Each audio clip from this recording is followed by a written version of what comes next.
Falando agora sobre o segundo tópico, né? Que é também uma dúvida bastante recorrente aqui que o pessoal sempre manda, que é a questão da marcação a mercado. Baroni, o que é isso, né? Então vamos imaginar aqui um ambiente básico que você faz um CRI, né? A IPCA mais... Desculpe, antes, quando você está fazendo o CRI, você olha lá para a NTNB, né, para o Tesouro Direto, vamos falar assim, naquele momento ali está IPCA mais 6, tá? O que normalmente acontece no mundo de crédito privado? Você pega essa taxa, referência, e adiciona um spread. Se essa operação for de baixíssimo risco, talvez 1,5, pouco mais, pouco menos. Se for de risco médio, 2,5, pouco mais, pouco menos. Se for de risco mais alto, 3,5, 4, pouco mais, pouco menos. Então, quando você tem um cenário base de um IPCA mais 6 de tesouro direto, né, de risco público, e você coloca um CRI ali dentro, esse CRI vai vir a 7,5, 7,80, 8, 8,20. Né? Se for um pouquinho mais de risco, vai vir 9, 9 e pouco. Se for mais arriscado, vai vir 10, 11, até mais, dependendo do caso. Né? O que acontece? Nesse momento, você travou essa referência. Se as NTNBs começarem a subir, o que vai acontecer? A sua operação que foi marcada a IPCA mais 6, tendo 2 pontos de spread, a IPCA mais 8, se esse IPCA for para IPCA mais 7, 7,5 como está agora, esse CRI ele tem que ser marcado como se fosse 2 pontos para cima, 7,5, 8,5, 9,5. Ora, se eu tenho um título que lá atrás, ele estava IPCA mais 8, precificado lá no marco zero lá, e agora a NTNB mudou e deslocou, e ele está IPCA mais 9,5, o que vai acontecer? O valor patrimonial vai cair, né? O valor patrimonial vai ser reduzido. O mercado vai naturalmente também ajustar isso no secundário para que esse impacto reflita no preço da cota. Então, quando os juros sobem, principalmente os ativos indexados, a marcação ao mercado puxa para baixo o VP e puxa para baixo, naturalmente, o mercado secundário. Muito bem. Dito isso, para aquele investidor que comprou o fundo lá no começo, ele está comprado a IPCA mais 8 em ponto final. Ele vai receber aquele rendimento e aquele rendimento tende a não mudar. O rendimento por cota. O reais por cota não vai mudar. O que pode mudar o reais por cota é se a inflação subir ou não. Essa é outra história, né? Essa é outra história que não tem nada a ver com a nossa conversa. Mas quando você vê um fundo de papel descontado, por isso que os gestores têm colocado aquela taxa de aquisição IPCA mais 7, taxa de marcação ao mercado IPCA mais 9. O que o gestor está falando para você?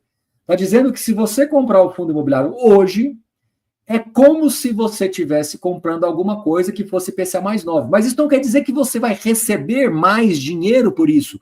Porque para um fundo que tem um regime de caixa, principalmente, o que vale é a taxa de aquisição. Tanto eu que comprei IPCA mais 6, quanto você comprando agora IPCA mais 9 pela marcação ao mercado, nós vamos receber lá, sei lá, 90 centavos por cota, e ponto final. E se a gente receber mais ou menos, vai ser pela variação da inflação.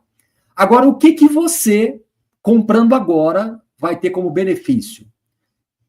Quando e se, né, a taxa voltar mais lá para o IPCA mais 6, a marcação ao mercado vai vir positiva. Então, você está contratando uma valorização patrimonial que é possível de acontecer. Não quer dizer que vai acontecer. Porque se o mercado de juros piorar e for só piorando, isso não vai acontecer. Né? Então, você pode até perder o dinheiro.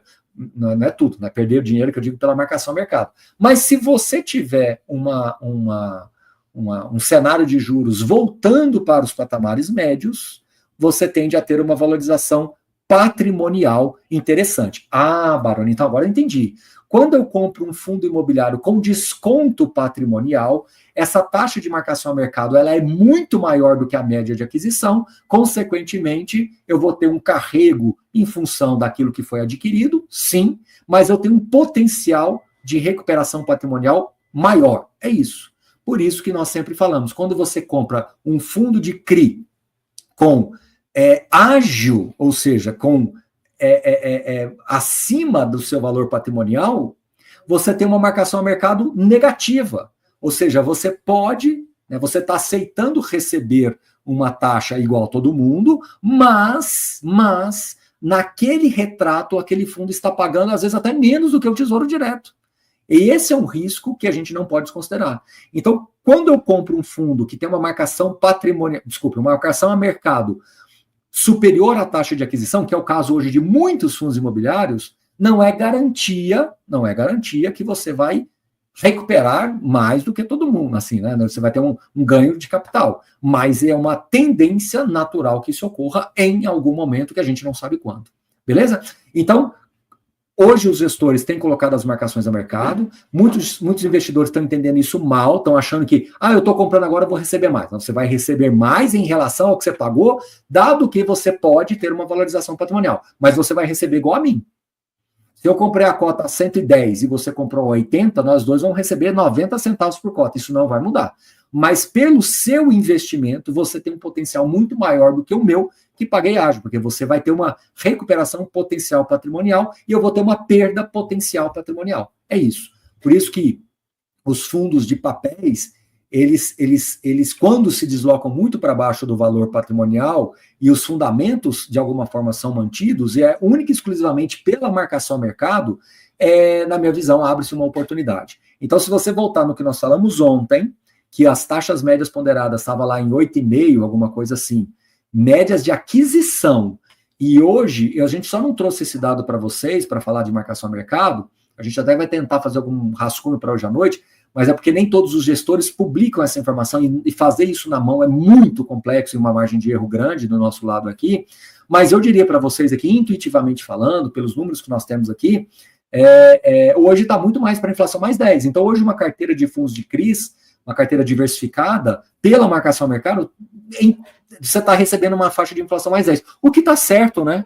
O que está certo, por quê? Porque hoje você vai no Tesouro Direto e compra IPCA mais 7,5, pouco mais, pouco menos. Você está tendo aí 250 pontos base de deslocamento, e isso é altamente esperado mesmo, né? Se eu no título público recebo 7,5, eu vou exigir no privado mais do que isso. E, historicamente é isso aí mesmo, 1,5, 2, 2,5. Como o mercado hoje está enxergando um pouco mais de risco, estruturalmente falando de crédito, o 2,5 é razoável, né? O que é, Baroni, o risco de crédito que você está falando? Como os juros subiram, estão altos, devem continuar altos, embora esses últimos dias os juros futuros estão caindo, mas ok, a gente ainda está num patamar alto, estamos falando de coisa perto de 14,90, 14,80, 15 e pouquinho, naturalmente o risco de crédito é alto ainda, né? O custo das empresas, de dívida das empresas é alto, então isso faz com que a percepção de risco estruturalmente de crédito também fique mais elevada, né?